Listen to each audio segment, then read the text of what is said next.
Now, Sevinc, to come and talk about gender, ethnicity, and nation in Turkish nationhood. First of all, thank you very much, all of you, for coming and choosing this panel over the other panel.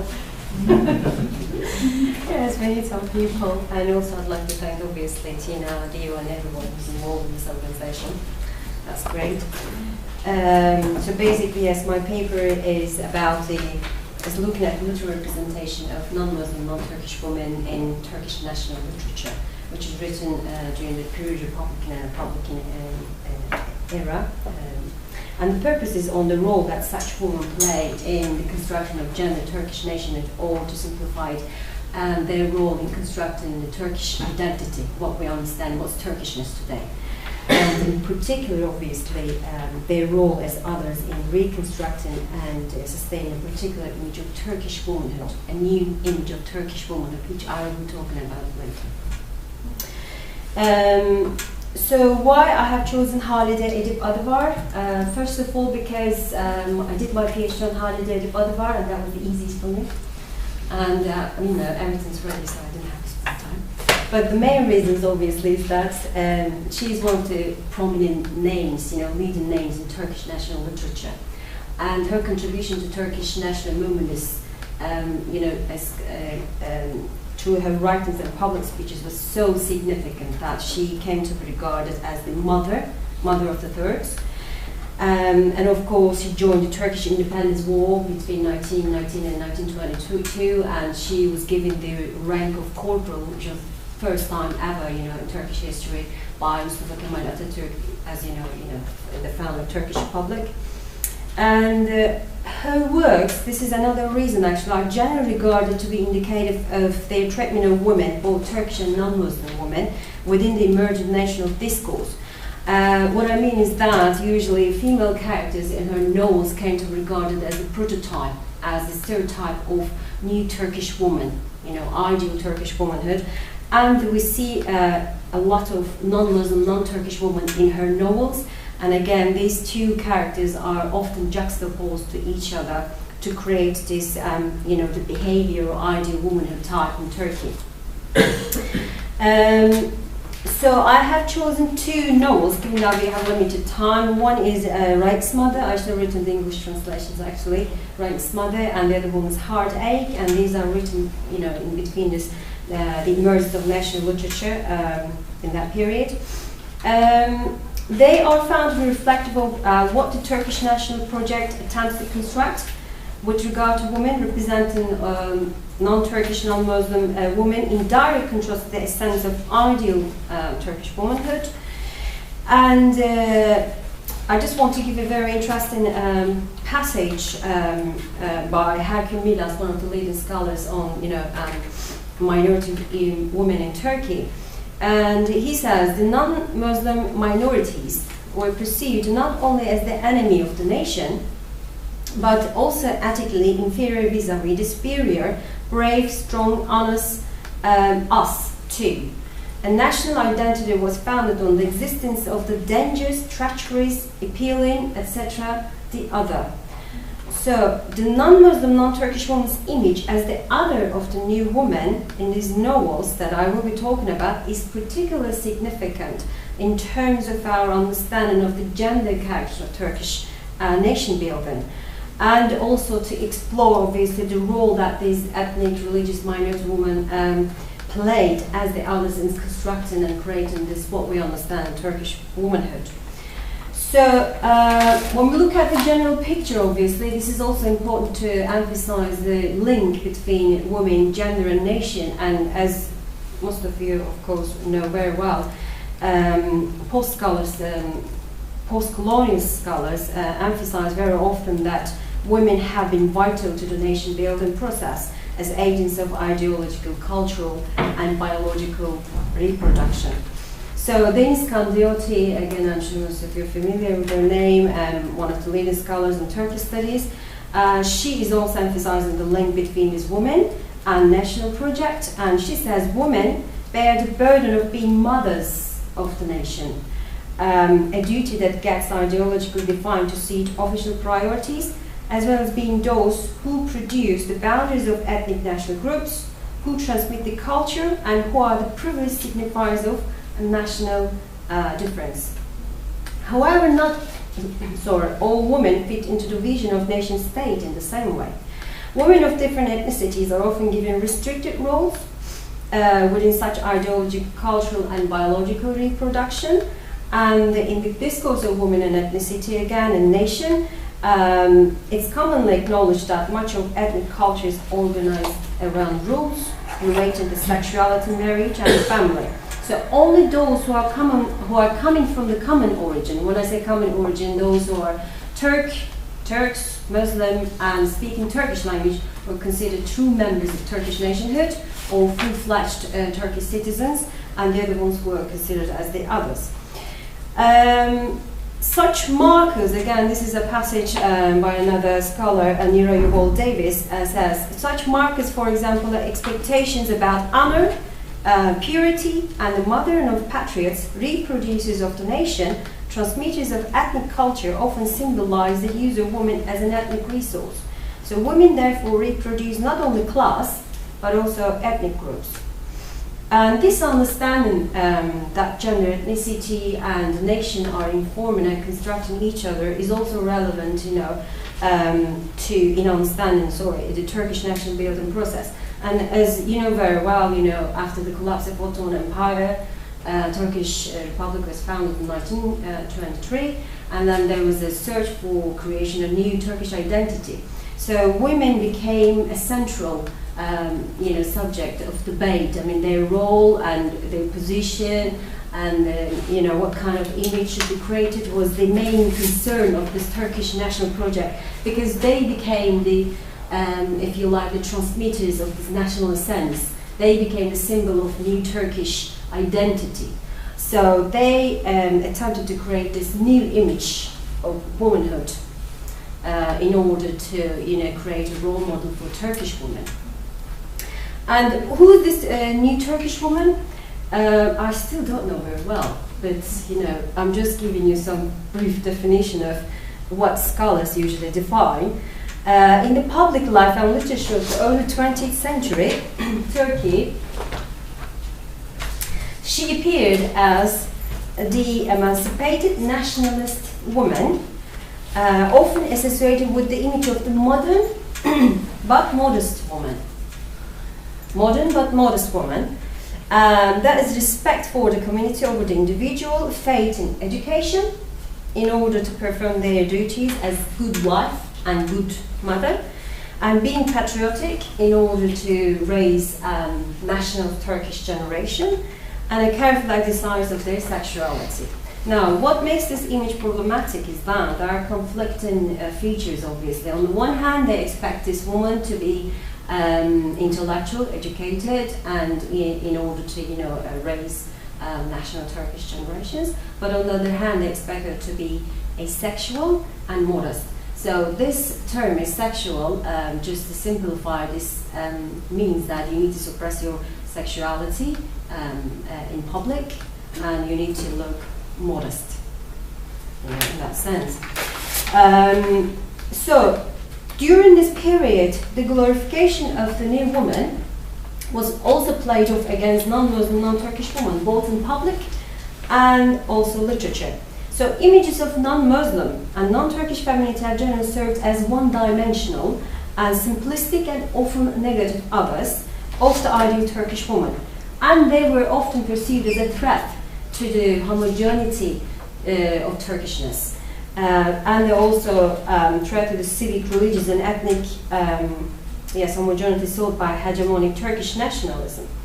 So it is often acknowledged that non-Muslim women almost never appear as the leading characters in Turkish literature. So their voice is often heard in the backgrounds as the others of Turkish women. And again, they are either represented as the fallen, sexualized, or immoral woman type who have easily sex, or seduce men, or have a favorite married man. And obviously, the purpose is to create how pure, loyal, and moral Turkish woman is. So that was the main purpose of this. And in Halide, Edib, Adıvar's novels, we see this kind of binaries very often. And of course, as I said, it helps us to understand how this binarism, how this juxtaposition work to understand the gender construction of Turkish nationhood. So, as for the novels, Raik's Mother and Heartache, the first one, Raik's Mother, was written in 1905, before the publication of Turkish Republic, and the other one's 1924, right after, 1 year after the Turkish Republic. But we see very similar presentation still, because this is the time period that we see intense Turkification project, Turkification, reforms. And in Raik's Mother,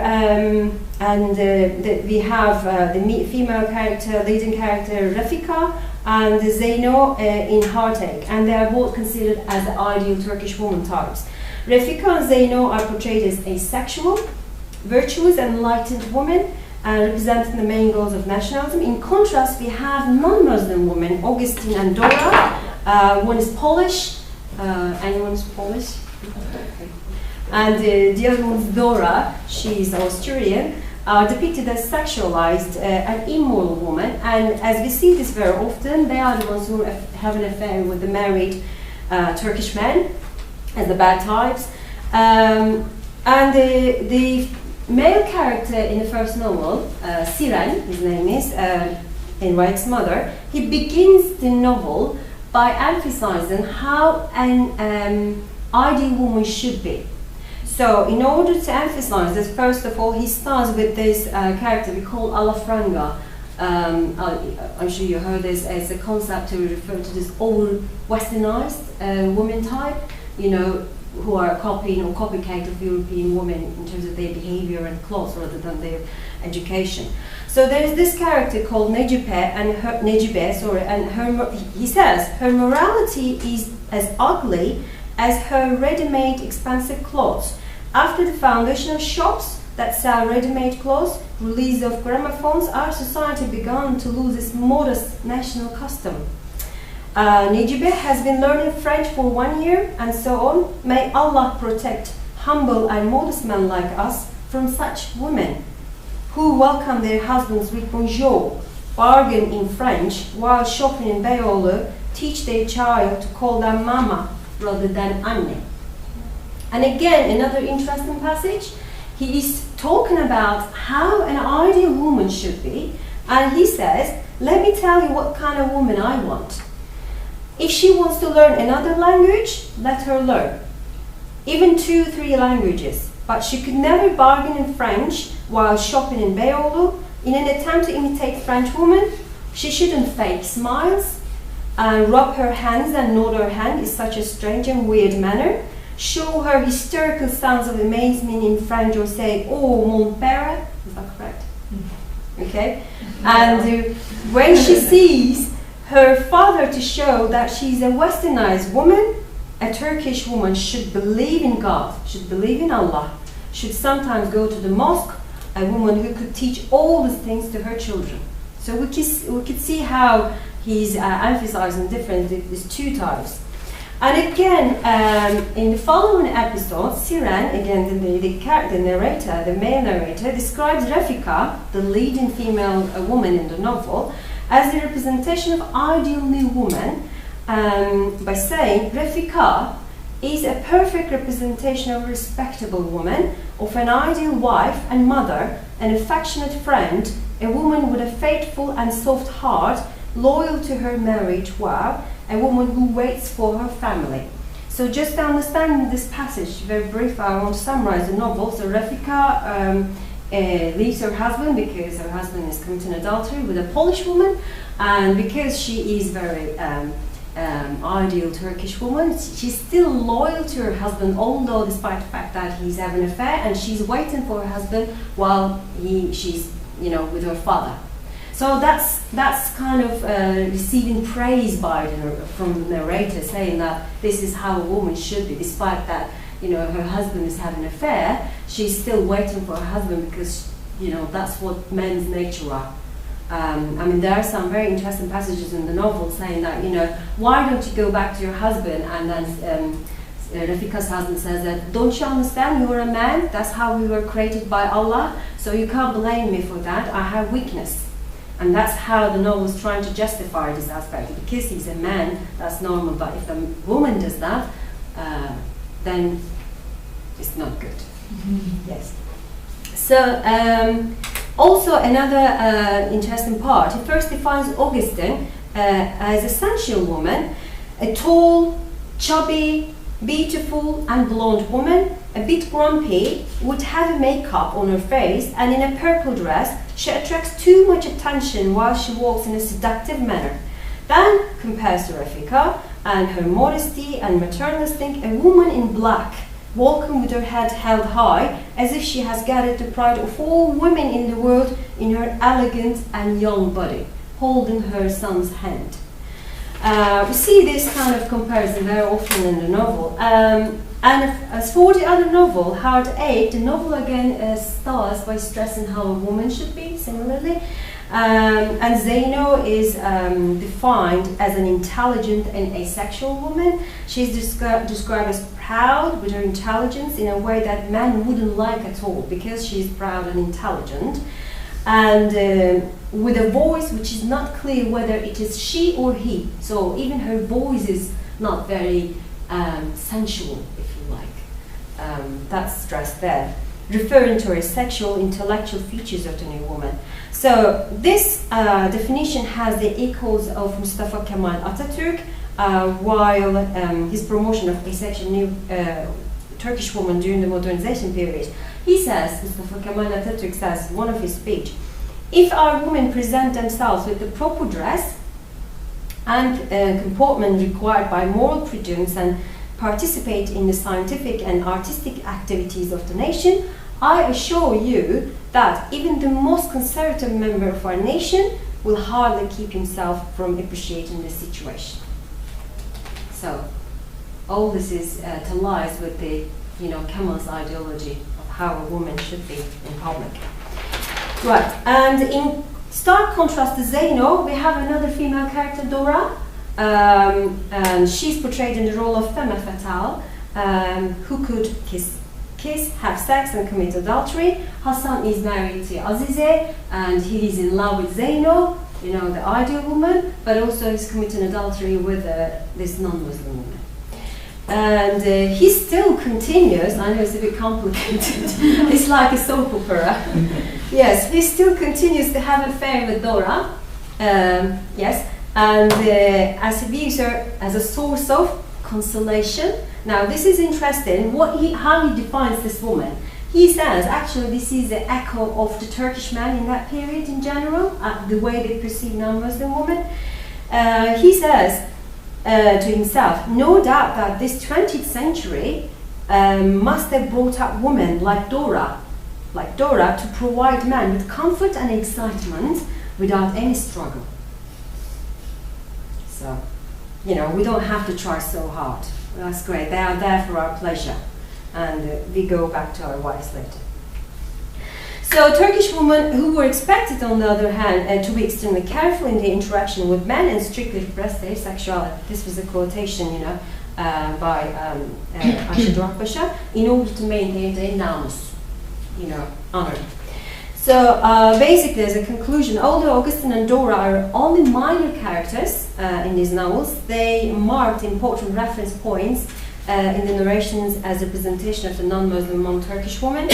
So these minority women as gendered and national subjects play important roles as well in the narration of national identity.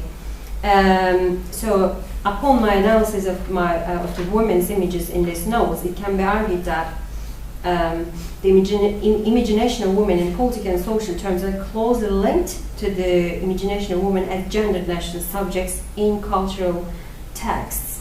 And finally, also by analyzing these novels written during this national period, national literature, I have attempted to show that the roles of ethnic and majority and minority women with narratives of nationhood, as these are evident in the works of one of the key nationalist authors, Halide, Edib, Adıvar, in this formative period of Turkish history. Thank you very much for your patience.